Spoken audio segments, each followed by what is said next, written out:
Here is a tip that will help you to choose the right neighborhood when you buy the house. What you see might not be what you get. ഒരു ഉദാഹരണത്തിന് പറഞ്ഞു കഴിഞ്ഞാൽ നിങ്ങൾ ജോലി സ്ഥലത്തേക്ക് എല്ലാ ദിവസവും നിങ്ങൾ ട്രാവൽ ചെയ്യണം, രാവിലെയും വൈകിട്ടും ട്രാവൽ ചെയ്യണം. നിങ്ങൾ വീട് വാങ്ങാൻ പ്ലാൻ ചെയ്തപ്പോൾ നിങ്ങൾ 2 കമ്മ്യൂണിറ്റികൾ ഷോർട്ട് ലിസ്റ്റ് ചെയ്യുന്ന വിചാരിക്കുക. ഒരു കമ്മ്യൂണിറ്റി ഷോർട്ട് ലിസ്റ്റ് ചെയ്തെത്തുന്ന നിങ്ങൾക്ക് എല്ലാ ദിവസവും രാവിലെ ഈസ്റ്റിലേക്ക് ട്രാവൽ ചെയ്യണം. മറ്റേ കമ്മ്യൂണിറ്റി ചൂസ് ചെയ്തെടുത്തുനിന്നും നിങ്ങൾക്ക് എല്ലാ ദിവസവും രാവിലെ വെസ്റ്റിലേക്ക് ട്രാവൽ ചെയ്യണം. അങ്ങനെ നിങ്ങൾ നോക്കുമ്പോൾ നിങ്ങൾ മാപ്പൊക്കെ ഇട്ട് നോക്കി, നിങ്ങളുടെ ഡിസ്റ്റൻസ് നോക്കി, എല്ലാം ഈക്വൽ ഡിസ്റ്റൻസ് ആണ്. പക്ഷേ അതുപോലെ തന്നെ ആയിരിക്കണമെന്നില്ല റിയാലിറ്റി. ഉദാഹരണത്തിന് പറയാം, നിങ്ങൾ വെസ്റ്റിൽ നിന്ന് ഈസ്റ്റിലേക്കാണ് ട്രാവൽ ചെയ്യുന്നതെങ്കിൽ നിങ്ങൾക്ക് രാവിലെ നിങ്ങൾ ഓൾവേസ് ഫേസിങ് ദ സൺ. അതുപോലെ നിങ്ങൾ റിട്ടേൺ വൈകുന്നേരം പോകുമ്പോഴും you are always facing the sun. അപ്പോൾ നിങ്ങൾ കമ്മ്യൂട്ടിംഗ് ഡിസ്റ്റൻസ് സെയിം ആണെങ്കിലും കംഫർട്ടബിലിറ്റി നോക്കുമ്പോൾ അത്ര സെയിം ആയിരിക്കണം നിർബന്ധമില്ല. കാരണം എപ്പോഴും നിങ്ങൾ സണ്ണ് നിങ്ങളെ ഫേസ് ചെയ്തുകൊണ്ടിരിക്കുന്നത്. ഇത് പ്രത്യേകമായിട്ട് പറയാനുള്ള കാരണം എന്ന് വെച്ചാൽ ആൽബർട്ടയിൽ സണ്ണിന്റെ ഇന്റൻസിറ്റി മറ്റു പ്രൊവിൻസുകളെ അപേക്ഷിച്ച് കൂടുതലാണ്. അതായത് തുടക്കത്തിൽ നിങ്ങൾ വിചാരിച്ച 2 കമ്മ്യൂണിറ്റി ഏതെടുത്താലും സെയിം ഡിസ്റ്റൻസ് ആണ്, കമ്മ്യൂട്ടിംഗ് സെയിം ആണ്, അസ്യൂമിങ് സെയിം ട്രാഫിക്.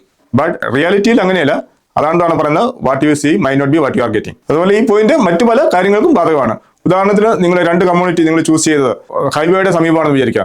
നിങ്ങൾ നോക്കുമ്പോൾ രണ്ടും ഹൈവേയിലേക്ക് അടുത്താണ്, ഹൈവേയിലേക്കുള്ള എൻട്രി ഏതിന്റെ എക്സിറ്റ് ഈസിയാണെന്ന് വിചാരിക്കും. പക്ഷെ ചില കമ്മ്യൂണിറ്റികളിൽ ചിലപ്പോൾ ഒരു എൻട്രി എക്സിറ്റ് പോയിന്റ് മാത്രമേ കാണുള്ളൂ. ചിലപ്പോൾ ചില കമ്മ്യൂണിറ്റിയിൽ മൾട്ടിപ്പിൾ ലൈൻസ് കാണും, ചില കമ്മ്യൂണിറ്റിയിൽ സിംഗിൾ ലൈനേ കാണുള്ളൂ എൻട്രി എക്സിറ്റിന്. അപ്പോൾ അത് മോർണിംഗ് ആൻഡ് ഈവനിങ് ട്രാഫിക്കിനെ വളരെ കാര്യമായിട്ട് തന്നെ ബാധിക്കും. ഹൈവേയിലേക്കുള്ള ടേണിംഗ് എടുക്കുന്നതിന് നിങ്ങൾക്ക് ചില കമ്മ്യൂണിറ്റിയിലെങ്കിലും ബുദ്ധിമുട്ടുണ്ടാകാൻ സാധ്യതയുണ്ട്. അതായത് മാപ്പിൽ ഇത് രണ്ടും ഹൈവേയുടെ അടുത്താണ്, സെയിം ഡിസ്റ്റൻസ് അല്ലെങ്കിൽ വളരെ കംഫർട്ടബിൾ ആയിട്ട് തോന്നിക്കാമെങ്കിലും റിയാലിറ്റിയിൽ അങ്ങനെ ആയിരിക്കണമെന്ന് നിർബന്ധമില്ല. അപ്പോൾ അത് എങ്ങനെയാണ് അത് കണ്ടെത്താൻ സാധിക്കുക? ഏറ്റവും ബെസ്റ്റ് ഓപ്ഷൻ എന്ന് പറയുന്നത് നിങ്ങൾക്ക് ട്രാവൽ ചെയ്യേണ്ട ടൈമിൽ അല്ലെങ്കിൽ പീക്ക് അവറിൽ ഒരു നിങ്ങളുടെ കമ്മ്യൂണിറ്റി ചൂസ് ചെയ്യുന്നതിന് മുമ്പ് അതിലൂടെ നിങ്ങൾ ട്രാവൽ ചെയ്ത് നോക്കുന്നത് വളരെ നന്നായിരിക്കും.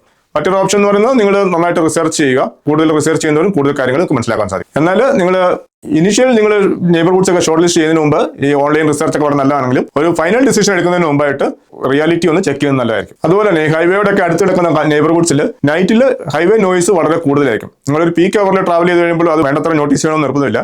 പക്ഷേ കമ്മ്യൂണിറ്റി വളരെ കാമൻ ക്വയറ്റ് ആയിരിക്കുന്ന നൈറ്റ് ടൈമുകളിൽ ഹൈവേ എന്നുള്ള നോയ്സ് ഒക്കെ വളരെ കാര്യമായിട്ട് തന്നെ കിട്ടാറുണ്ട്.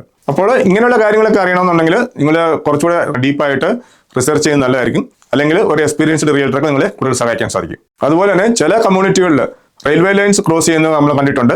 നമ്മൾ ചിലപ്പോൾ രാവിലെയൊക്കെ ജോലിക്ക് വേണ്ടിയിട്ട് ഓടി വരുമ്പോഴായിരിക്കും റെയിൽവേ ട്രാക്കിൻ്റെ അവിടെ നമ്മൾ സ്റ്റാക്ക് ആവുന്നത്. ഒരു മിനിമം ഒരു 15 മിനിറ്റ്സ് എങ്കിലും മിക്കവാറുള്ള റെയിൽവേ ട്രാക്കുകളിലൊക്കെ നമ്മൾ സ്റ്റാക്ക് ആകാറുണ്ട്. അപ്പോൾ നിങ്ങൾ കമ്മ്യൂണിറ്റികളൊക്കെ ചൂസ് ചെയ്യുമ്പോൾ ഇതുപോലുള്ള കാര്യങ്ങളൊക്കെ കൺസിഡർ ചെയ്യുന്നത് വളരെ നല്ലതായിരിക്കും. ഇപ്പോൾ 2 കമ്മ്യൂണിറ്റി നമ്മൾ ചൂസ് ചെയ്ത് ഒന്ന് റെയിൽവേ ട്രാക്ക് ഉള്ളതും ഒന്ന് റെയിൽവേ ട്രാക്ക് ഇല്ലാത്തതാണെങ്കിൽ നമ്മൾ ചൂസ് ചെയ്യുമ്പോൾ വൈസ് ആയിട്ട് ചൂസ് ചെയ്യാം. അതുകൊണ്ട് തന്നെ ഒറ്റ നോട്ടത്തിൽ കാണുന്നതായിരിക്കണമെന്നില്ല റിയാലിറ്റി.